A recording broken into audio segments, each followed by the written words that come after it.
Hello and welcome to this chess endgame of king and two pawns versus king and pawn.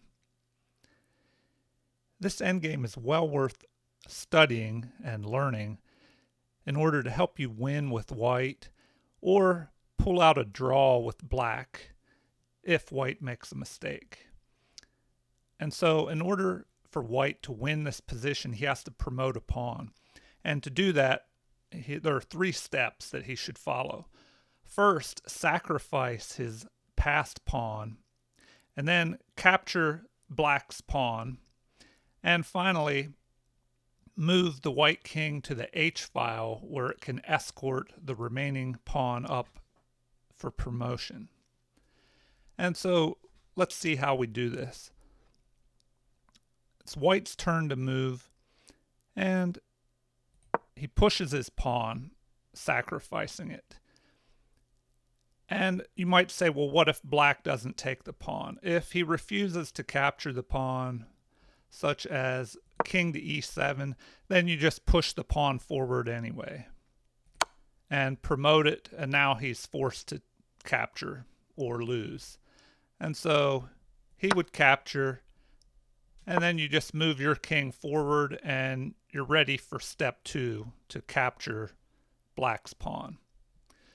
But normally, black is going to capture this pawn immediately. So if he takes it, then you use your king to push black's king away like this. Then once he moves, you move in closer to his pawn. And if he tries to defend the pawn, you just use opposition, placing a square in between you and the king, pushing him backwards, and now you can move in next to the pawn and capture it. And if he defends it, use opposition again to push the king away. Once he moves, now you've completed the second part, capturing his pawn.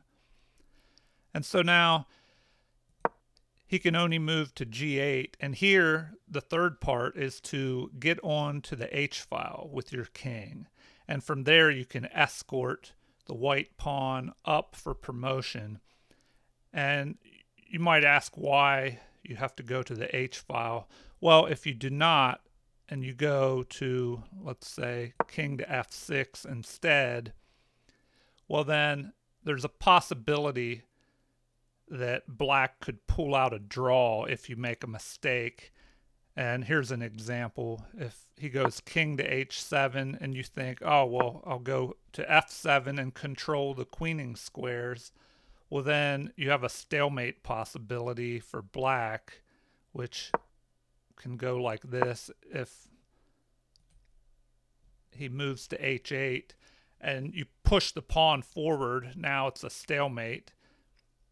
And so that's one thing you want to avoid. Also, if you move to king to f6, king to h7, and in the first example we went here king to f7 with the white king, if you push your pawn instead and black retreats his king and you think, well, I'll just keep pushing, the king goes to g8, and then here another stalemate. So in order to avoid these stalemate possibilities, it's better to go to the H file and avoid all of this. So if we go back to this position where you have the option to go to F6 or H6, it's better to go to H6. And now if black moves to h8, you can just advance your pawn, king move, advance your pawn, and here the pawn covers this h8 square. The king will have to move away, and then you can move up to h7 and cover the queening square, and the game will continue with a king move and promotion, and from there it's an easy win. And I hope you've enjoyed this example.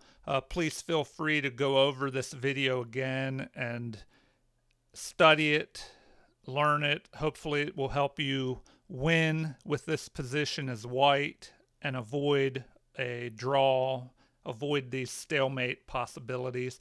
Or if you're playing with black, maybe you'll be able to pull out a stalemate and get the draw instead of a loss. And if you've enjoyed this video, please like and subscribe. Feel free to leave any comments or suggestions. Thank you and have a great day.